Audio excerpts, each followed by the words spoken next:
이 부활절을 맞이해서 여러분의 주변의 모든 것들이 다 다시 일어나고 회복되어지고 부활되는 역사가 일어나게 되기를 주님의 이름으로 축원합니다.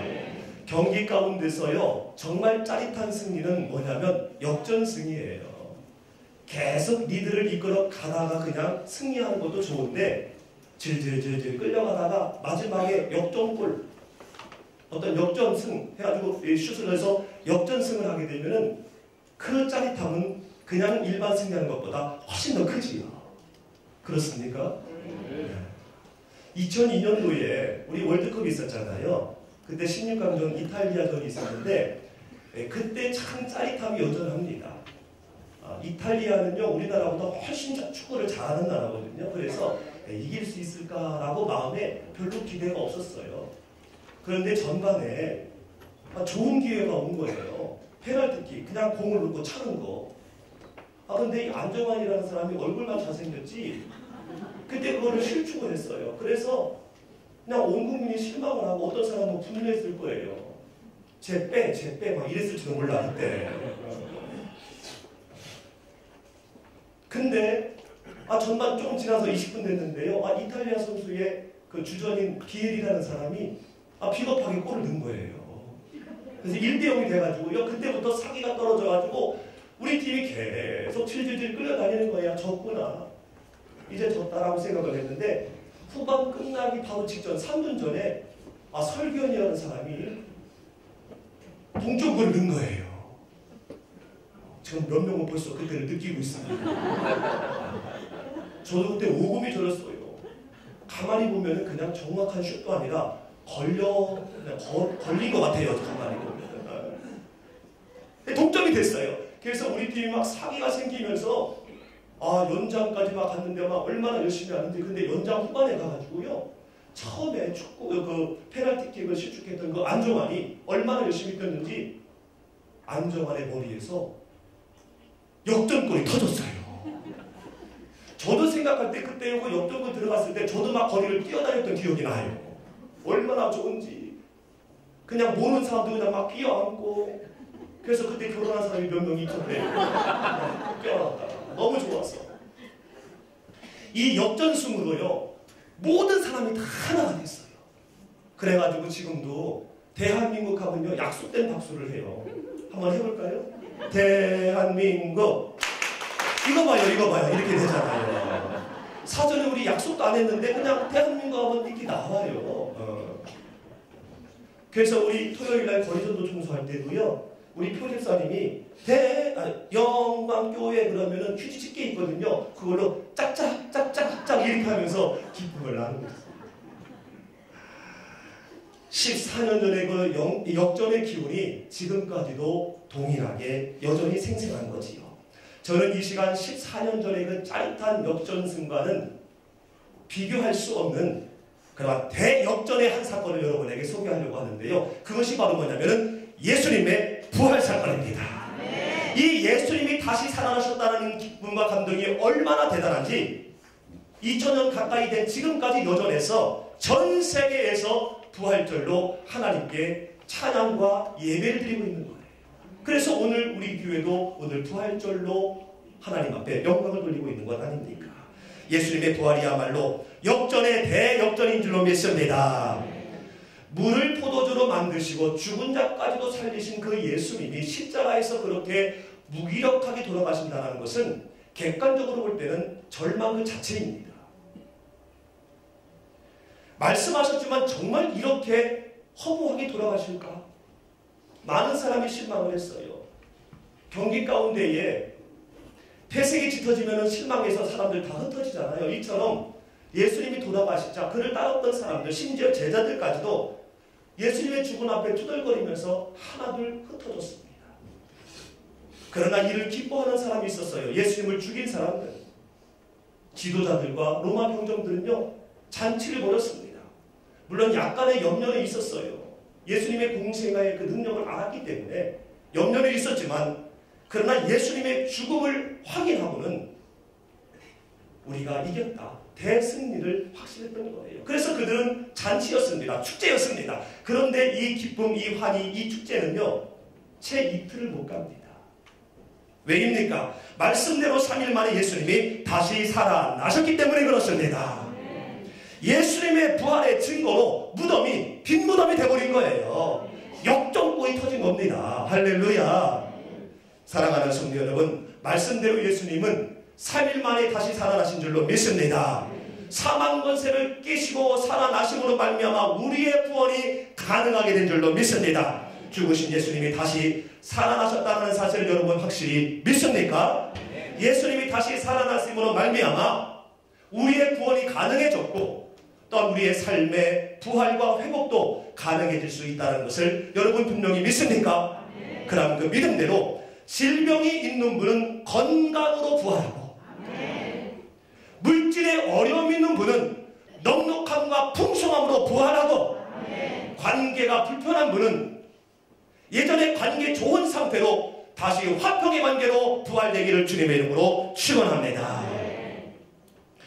예수님께서 십자가에 돌아가신 지 사흘째 되는 새벽에 막달라 마리아라는 사람이 예수님의 무덤을 찾았습니다. 시신에 향품을 발라드리기 위해서인 거지요. 왜냐하면 예수님이 돌아가신 금요일 날은 안식일 바로 전날이었어요. 예수님이 오후 3시에 돌아가셨기 때문에 그때 정도는 안식일을 막 준비해야 되기 때문에 제대로 장례를 치를 수가 없었습니다. 그래서 시신을 제대로 수습을 못했어요. 그냥 대충 장례를 치른 거예요. 이것을 알고 봤기 때문에 막달라 마리아는 그것이 마음에 걸려서 안식일이 끝나자마자 주일 새벽, 오늘 새벽에 이 무덤을 찾아온 거예요. 참 이쁘지요? 얼마나 이쁩니까? 제자들도 안 오고 다 안 오는데 이 막달라 마리아만 주일 새벽에 예수님의 그 죽으심을 기억하고 마지막 그 장사를 마지막 예수님의 시신을 잘 수습하려고 온 거야. 근데 여러분 이게 웬일입니까? 와봤더니 무덤을 막고 있는 그 문이 풀려져 있는 거예요. 그래서 안을 이렇게 보니까 예수님의 시신이 없는 거예요. 누가 훔쳐갔는지 예수님의 시신이 없는 거예요. 너무 놀래서 그는 제자들이 있는 곳으로 막 뛰어갔습니다. 그래서 베드로에게 먼저 이 상황을 얘기합니다. 누가 주님의 무덤에 가셔다가 사람들이 주님을 무덤에서 가져다가 어디에 뒀는지 우리가 알지 못하겠나이다 라고 이렇게 보고를 합니다. 이 말을 들은 베드로가 이게 웬일이냐 무슨 일이냐 하면서 또 다른 한 제자하고 황급히 이 무덤으로 달려옵니다. 그 다른 제자는 요한이지요. 근데 베드로보다 요한이 달리기를 좀 더 잘했나 봐요. 요한이 먼저 무덤에 도착을 했습니다. 그래서 무덤을 이렇게 쳐다보니까 정말 예수님이 안 계신 거예요. 세마포와 두건이 따로따로 켜져 있는 거예요. 그런데 무덤 안에는 들어가지 않았습니다. 여러분 신앙에도요 윤리가 필요하고요 질서가 필요합니다. 베드로가 군기를 잡아서 그런지 몰라도 선배가 안 왔으니까 그냥 쳐다보기만 하고 무덤에 안 들어가서 기다리고 있는데 이제 베드로가 오셨어요. 베드로가 오셔서 무덤에 딱 들어가 봤더니 정말 예수님의 시신이 없어진 거예요. 세마포와 얼굴을 가렸더니 두건이 따로따로 켜져 있는 거예요. 여기까지가 오늘 본문의 1절부터 7절의 말씀입니다. 이 부분을 다시 한번 읽어보죠. 같이요. 시작. 안식 후 첫날 일찍이 아직 어두울 때에 막달라 마리아가 무덤에 와서 돌이 무덤에서 옮겨진 것을 보고 시몬 베드로와 예수께서 사랑하시던 그 다른 제자에게 달려가서 말하되 사람들이 주님을 무덤에서 가져다가 어디 누웠는지 우리가 알지 못하겠다 하니 베드로와 그 다른 제자가 나가서 무덤으로 갈새 둘이 같이 다름질하더니 그 다른 제자가 베드로보다 더 빨리 달려가서 먼저 무덤에 이르러 구부려 세마포 놓인 것을 보았으나 들어가지는 아니하였더니 시몬 베드로는 따라와서 무덤에 들어가 보니 세마포가 놓였고 또 머리를 쌌던 수건은 세마포와 함께 놓이지 않고 딴 곳에 쌌던 대로 놓여 있더라. 아멘. 베드로가 보고 아무래도 안색이 안 좋았겠지요. 가서 확인을 해보니까 진짜 안 계시니까 스승님이 그러니까 같이 갔던 다른 제자 요한이 궁금하지요. 봤지만은 안에는 안 들어가 봤으니까요. 그러면서 8절 말씀 보니까 같이 읽지요. 시작. 그때야 무덤에 먼저 갔던 그 다른 제자도 들어가 보고 믿더라. 베드로가 빈 무덤을 확인하고 난 다음에 요한도 들어가서 이렇게 보니까 정말 없는 거예요. 예수님이. 그래서 그 다음에 그때야 드디어 믿었더라. 지금 이 베드로가 요한이 믿더라라고 했는데 이 믿은 것이 무엇일까? 우리는 당연히 생각할 것입니다. 드디어 예수님이 역전하셨구나. 드디어 예수님이 부활하셨구나. 이거를 믿었겠지요? 성경 지식이 있으시네요. 믿었으면 좋겠는데 그렇지 못한 것 같아요. 예수님이 부활하셨다는 것을 믿은 것이 아니라 그 모습을 볼 때, 상황을 볼 때 그렇지 않은 것 같아요. 만약에 예수님이 빈 무덤을 보고 예수님이 부활했다는 것을 믿었다면 이 제자들이 가만히 있었겠습니까? 야단하고 난리했을 거예요. 2002년도에 이탈리아 역전골 넣어가지고 환호한 거, 그거는 저리 가라였을 겁니다. 그런데요, 10절 말씀에 보니까 제자들의 모습은 이랬습니다. 시작. 이에 두 제자가 자기들의 집으로 돌아가니라. 집으로 돌아가고 있어요. 이 모습은 실망하여서 고개를 푹 숙이고 처절한 모습으로 낭만된 상태로 집에 돌아가는 그러한 모습입니다. 누가복음 24장 12절 말씀에서는 이거를 이렇게 말씀하고 있습니다. 그 된 일을 놀랍게 여기며 집으로 돌아가더라. 놀랍게 여기다라는 것은 바로 뭐냐면 이상하게 여기다, 의심스럽다, 거짓 같다, 혼란스럽다, 이런 뜻입니다. 그렇기 때문에 지금 이 제자들은요, 빈 무덤을 이해하지 못하고 있는 거예요. 빈 무덤을 이상하게 생각하고 있는 거예요. 빈 무덤은 부활의 증거임에도 불구하고 이 제자들은 이 빈 무덤을 이해를 못하고 있는 겁니다.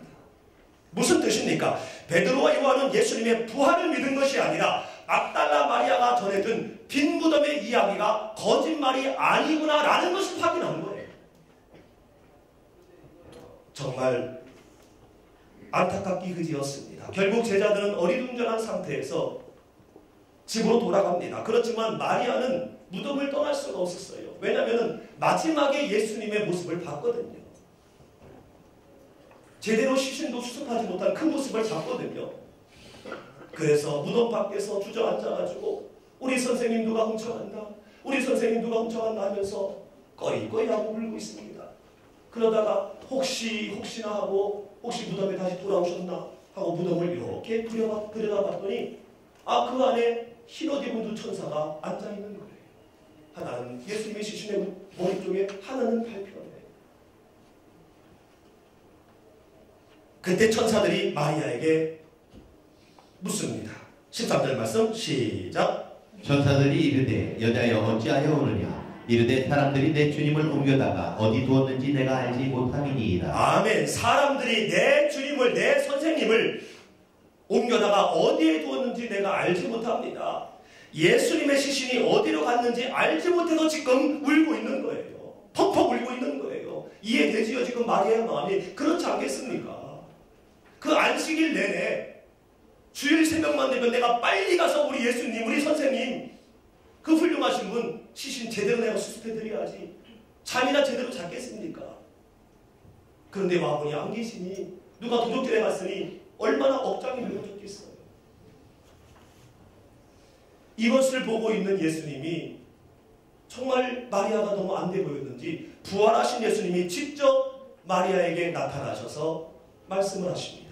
14절 15절 시작. 이 말을 하고 뒤로 돌이켜 예수께서 서 계신 것을 보았으나 예수이신 줄을 알지 못하더라. 예수께서 이르시되 여자여 어찌하여 울며 누구를 찾느냐 하시니 마리아는 그가 동산지기인 줄 알고 이르되 주여 당신이 옮겼거든 어디 두었는지 내게 이르소서. 그리하면 내가 가져가리이다. 아멘. 예수님께서 먼저 여자에게 묻습니다. 여자여 어찌하여 울며 누구를 찾니? 그랬더니 마리아는 동산을 지키는 동산지기로 알고 있는 거예요. 그러면서 잘 보이려고 얘기를 합니다. 주여. 여기서 주여는 주님을 말하는 것이 아니라 높임말입니다. 주여, 당신이 혹시 우리 선생님을 옮겼으면, 그리고 어디에 뒀는지 아시면 좀 나한테 좀 알려주십시오. 내가 우리 선생님, 우리 예수님, 내가 수습해드려야 됩니다. 사랑하는 성도 여러분, 이 예수님과 마리아의 대화 속에서 뭔가 씁쓸함이 느껴지지 않습니까? 저는 오늘 이 원고를 오늘 새벽에 완성을 했는데요. 이 부분을 보면서 한참 기도를 좀 했습니다. 그러면서 결단을 했어요.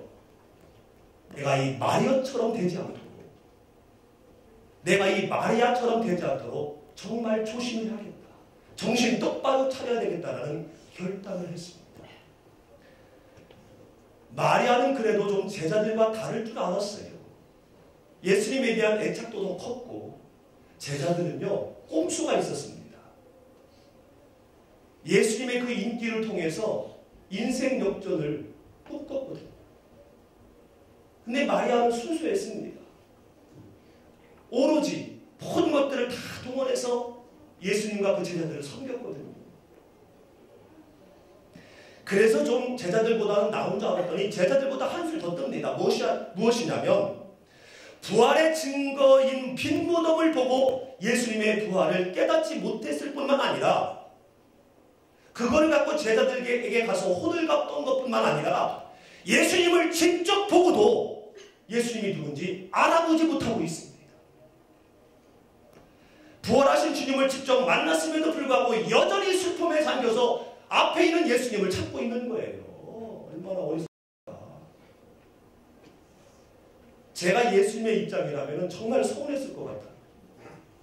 네가 찾는 선생님이 나한테 너 왜 나 못 알아봐? 라면서 서운했을 것 같아요. 여러분, 막달라 마리아가 어떤 사람입니까? 미친 여자였습니다. 미친 여자. 귀신이 한 마리도 아니고 두 마리도 아니고 세 마리도 아니고 다섯 마리도 아니고 7마리. 귀신이 7마리 들린 여자면요 도대체 어떤 짓을 하고 다녔겠습니까? 그렇지만 예수님을 만남으로 말미암아서 고침을 받았어요. 멀쩡한 정신으로 돌아왔습니다. 이게 너무 감사해가지고요 자신의 모든 소유를 다 팔아서, 내 소유는 주님 것입니다 라면서 다 팔아서 제자들과 예수님의 모든 사역에 후원을 했습니다. 이런 분이에요. 이 마리아. 이런 여자거든요. 누가복음 8장 1절로 3절에서 이렇게 증거를 합니다. 시작. 그 후에 예수께서 각 성과 마을에 두루 다니시며 하나님의 나라를 선포하시며 그 복음을 전하실세 12 제자가 함께하였고, 또한 악기를 쫓아내신가 병 고침을 받은 어떤 여자들 곧 7 귀신이 나간 자 막달라인이라 하는 마리아와 헤롯의 청지기 구사의 아내 요한나와 수산나와 다른 여러 여자가 함께하여 자기들의 소유로 그들을 섬기더라. 아멘. 이 마리아, 막달라 마리아가 이런 사람입니다. 얼마나 훌륭한 사람입니까? 우리가 은혜를 받아도, 하나님의 축복을 받아도 그 감동이 하루 이틀밖에 안 가잖아요.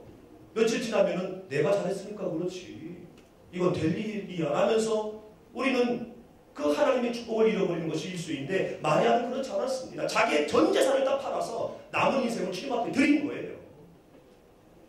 그런데 이런 여인이 부활하신 주님을 면전에서 만나놓고도 못 알아보는 거예요. 얼마나 답답한 일입니까? 뭔가 앞뒤가 맞지 않잖아요. 사랑하는 성도 여러분, 제자들과 막달라 마리아는 예수님의 빈 무덤을 보고, 부활의 증거인 빈 무덤을 보고도 예수님이 부활하셨다는 것을 깨닫지 못했습니다. 그리고 다시 살아나신 예수님을 면전에서 보고 있음에도 불구하고 그분이 예수님인 걸 몰랐어요. 왜 그랬을까요?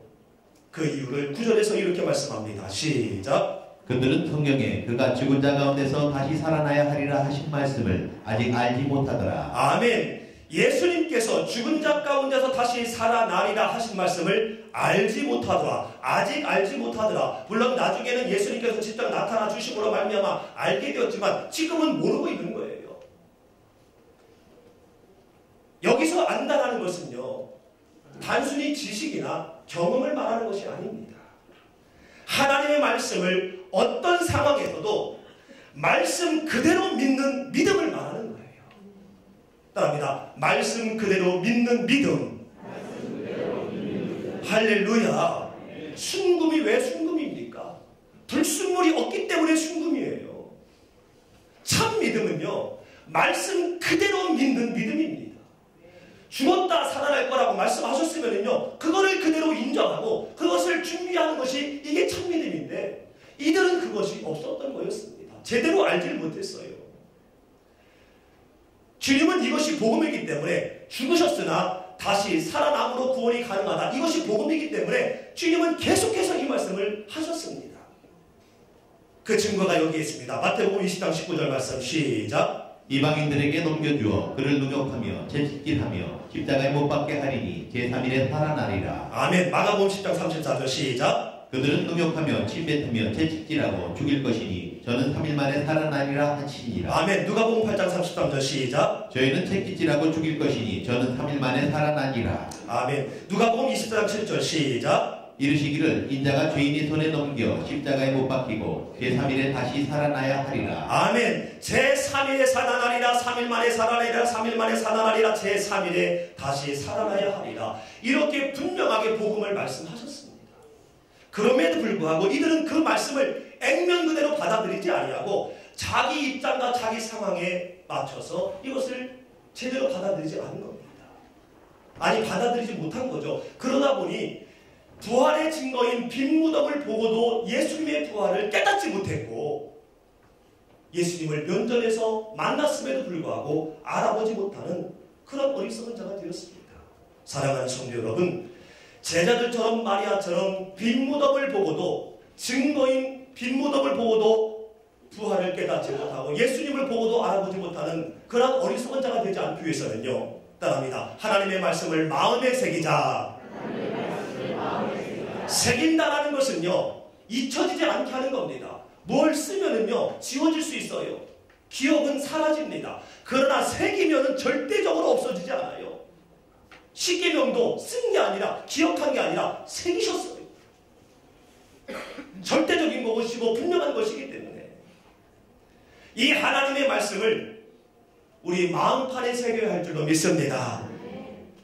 예수님은 제자들에게 방금 나눈 말씀처럼 나는 죽을 것이나 살아날 것이라 무수히 말씀을 하셨지만은 귀로는 들었지만 마음에 새기지를 않았습니다. 어떤 면에서는 제자의 입장이 이해도 됩니다. 제자들에게 있어서 예수님은요, 능력자였습니다. 위대한 지도자였어요. 예수님 없는 삶은 상상할 수 없는 그런 상황이었습니다. 이전까지 살아오면서 정말 듣지도 보지도 못하는 엄청난 일들을 예수님이 3년 동안 하셨거든요. 물을 포도주로 만드시고 바다 위를 걸어다니시며 폭풍 가운데 폭풍하게 잠잠하라 하니 바다도 말을 듣습니다. 죽은 자도 살리시고요. 예수님이 어디를 가든지 대인기 연예인은 저리 가라 할 정도로 수많은 군중들이 항상 따라다녔어요. 우리 주님의 영광교회 학생들은 연예인들 따라다니나?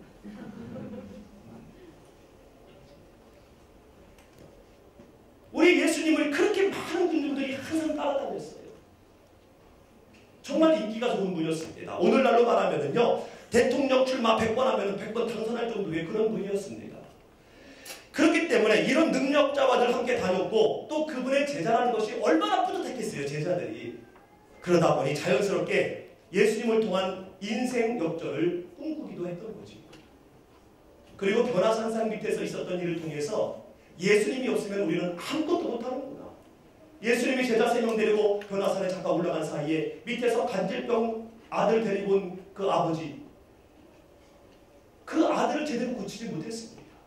예수님이 계실 때는 간질병 환자는 이거는 병도 아니었는데, 그러니 예수님이 없는 나의 인생은 끝이구나. 이렇기 때문에 이 제자들에게 있어서 예수님이 죽으실 거다, 나는 죽을 거다, 이 말이 제일 듣기 싫은 거예요. 예수님이 죽으면 이 사람들의 인생은 끝나는 거거든요. 그렇기 때문에 나는 죽을 것이다라는 이 하나님의 말씀을 액면 그대로 받아들일 수 없었던 거예요. 그 말씀 그대로 받아들일 수가 없었던 겁니다. 왜냐하면 자기 상황이, 자기 입장이, 자기 인생이 그러니까 이거를 마음에 새길 수가 없는 겁니다. 그러니 죽음이라는 것을 인정하지 않는 이상 어떻게 부활이라는 것이 귀에 들어오고 마음에 들어오겠습니까? 그러니 부활은 아예 생각도 못한 것이지.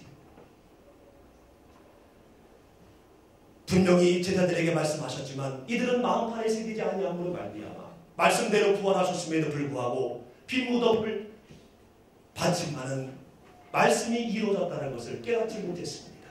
하나님의 말씀을 말씀 그대로 믿는 믿음이 아니었던 거예요. 사랑하는 성도 여러분, 하나님의 자녀인 우리에게 여전히 하나님은 말씀하십니다. 환경과 상황들을 통해서 말씀하시고요, 명령하시고 또 보여주십니다. 대부분의 경우인 범사를 통해서 우리에게 하나님은 말씀하십니다. 환경을 통해서 말씀하십니다. 그리스도인으로서 주님의 영광교인으로서 네가 어떻게 말하고 어떻게 행동하고 어떻게 판단하고 어떻게 선택해야 될지 여러 환경을 통해서 주님은 우리에게 말씀하십니다.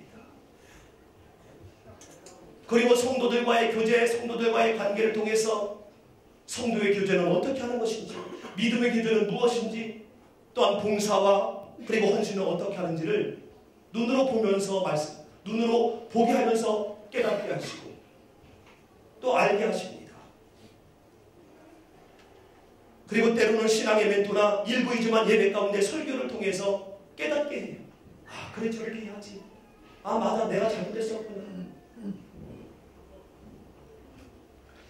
여러분, 이 모든 말씀의 감동, 삶에서나 성도의 관계에서나 예배를 통해서나 우리에게 주어지는 그 모든 말씀과 감동, 이거를요 내 상황과 처지를 통해서 필터링하지 마시고 뒤로 흘려보내지 마시고 액면 그대로 마음에 새겨야 할 줄로 믿습니다. 그래야 어떤 상황이 와도 우리는 흔들리지 아니하고 일관된 믿음으로 빈모습을 보고 부활의 놀라운 역사를 깨닫게 되어지는 그러한 우리의 삶이 될 수가 있다는 거예요. 사랑하고 존경하는 부모님께서 생전이나 혹시 특별히 돌아가시기 직전에 남기신 말씀, 이 부모님의 말씀을 허투루 듣는 자식이 있습니까? 없잖아요. 그걸 그냥 귀로 듣고 머리에 생각했다가 잃어버리는 그런 자식 세상에 있습니까? 없잖아요. 다 마음에 새기잖아요. 돌아가신 지 10년 되고 20년 되고 30년 돼도 그거 안 없어지잖아요. 그러면서 그 남기신 말씀 어떻게 해서라도 내 삶의 부분에서 내 환경으로 볼 때는 쉽진 않지만 그래도 그 말씀 지켜드리려고 이루어드리려고 애쓰고 노력하는 게 그게 자식이잖아요. 이처럼 혹시 여러분에게 주어진 모든 하나님의 말씀과 감동 또한 명령에 부담스러울 수 있습니다. 거부하고 싶은 그러한 감동일 수도 있는데 그럼에도 불구하고 그것을 마음판에 새기시기를 바랍니다. 어리석은 자자가 되지 않기 위해서 여러분 그것을 흘려보내지 말고 마음판에 새길 때에 그것이 또 하나의 축복의 열매가 될 줄로 믿습니다. 하나님은 사랑과 하나님의 인도하심이 떠나지 않도록 마음판에 새기도록 우리에게 말씀하고 있습니다. 잠언서 3장 3절 시작. 인자와 진리가 내게서 떠나지 말게 하고 그것을 내 목에 매며 내 마음판에 새기라. 아멘. 그리고 두 번째로 이 하나님의 말씀을 마음에 새겼으면요 의지적으로 고정관념을 버려야 됩니다. 따릅니다. 고정관념을 버리자. 막달라 마리아에게는 이 여인만의 예수님에 대한 확신한 그림자가 있었습니다. 이 마리아만 예수님의 마지막 사형장을 지켰거든요. 그래서 예수님의 마지막의 모습을 이 여인은 확실히 기억하고 있었습니다. 그러므로 마리아에게 있어서의 예수님의 모습은 근사한 예수님이 아니라 피 흘리고 찢기시고 만신창이가 된 몸, 그리고 안식일에 빌려서 허접하게 장사되어 제대로 수습되지 않는 허술한 시신, 이 모습이여야 한다는 고정관념이 마리아에게는 있었던 거예요. 그렇기 때문에 예수님의 다른 모습은 이 마리아가 용납할 수 없는, 아니 용납할 수 있는 능력이 없는 거였죠. 그래서 자신 앞에 멀쩡히 나타나신 예수님을 보고도 마리아의 고정관념 때문에 마지막 목격한 그 예수님의 모습이 이 마리아에게 있어서의 예수님의 모습이기 때문에 새롭게 새 모습으로 나타난 그 예수님을 인정하지 않는 거예요. 모르는 거예요. 그래서 결국 경험과 자신만의 확신으로 형성된 그녀의 고정관념으로 인해서 예수님을 목전에서도 알아보지 못하는 눈뜬 장님이 되고 마는 거지요. 찾고 있는 주님이 바로 내 앞에 있는데, 그렇게 기도한 것이 응답되어 있는데, 그렇게 소원한 것들을 하나님께서 이루어 주셨는데 여전히 기도하고 있고 울면서, 여전히 찾고 있고 울면서, 여전히 주님을 울면서 찾고 있는 그러한 모습이라는 겁니다. 사랑하는 성도 여러분, 고정관념은요 하나님의 축복을 못 보게 합니다. 눈뜬 장님 만들어요. 신앙생활 10년, 20년, 30년 하면 뭐합니까? 목사가 교회를 만명, 2만명 외적으로 부흥시키는 목사는 뭐합니까? 고정관념에 그 틀에 갇히게 되면요, 하나님의 축복을, 제대로 된 축복을 볼 수가 없는 거지요. 그리고 선입견은요, 축복의 길을 회방합니다. 다른 사람도 못 가게 하고요. 다른 사람도 못 가게 한다는 것은 이거를 다른 사람한테 말을 전하는 거예요. 터뜨리는 거예요. 내 선입견으로 저 사람 이런 사람이야. 에이, 만나지 마. 에이. 그래서 다 망하게 만듭니다. 사랑하는 성도 여러분, 내가 경험한 신앙과 은혜 귀하지요. 정말 소중합니다. 잘 지켜야 돼요. 그러나 이 귀한 것이 고정관념이 되지 않도록, 선입견이 되지 않도록, 나만의 신앙이 되지 않도록 우리는 나만의 틀 속에 갇혀져 있지 않은가 늘 점검해야 할 줄로 믿습니다. 나만의 교회 생활에 틀에 갇혀서 교회 생활을 힘들어하고 있지는 않는지, 교회가 왜 이래? 이전 교회는 안 그러는데, 나만의 말씀 듣는 틀에 갇혀서 교만하게 말씀을 듣고 그 말씀을 평가하고 있지는 않는지, 나만의 헌신 봉사의 틀에 갇혀서 봉사를 왜 이렇게 해? 하려면 저렇게 이 정도는 해야지라며 남을 판단하고 지적하고 있지는 않는지, 마리아처럼 어리석은 자가 되지 않기 위해서 오늘 부활절을 맞이하여 점검함으로 말미암아 이 틀에서 죽고 다시 부활하는 그러나 여러분이 되시기를 주님의 이름으로 축원합니다. 말씀의 결론을 내리려고 합니다. 빈무덤은요, 슬픔과 허무가 아닙니다. 기쁨과 구원과 대역전승의 증거인 줄로 믿습니다. 여러분의 구원과 축복의 삶을 위해 죽으셨으나 다시 살아나셨으니 예수님의 부활과 함께 여러분의 건강이 부활되기를 주님의 이름으로 축원합니다. 여러분의 가정과 직장이 부활되기를 주님의 이름으로 축원합니다. 여러분의 사업과 여러분의 모든 것이 부활되고 회복되는 역사가 오늘부터 당장 있어지게 되시기를 주님의 이름으로 축원합니다.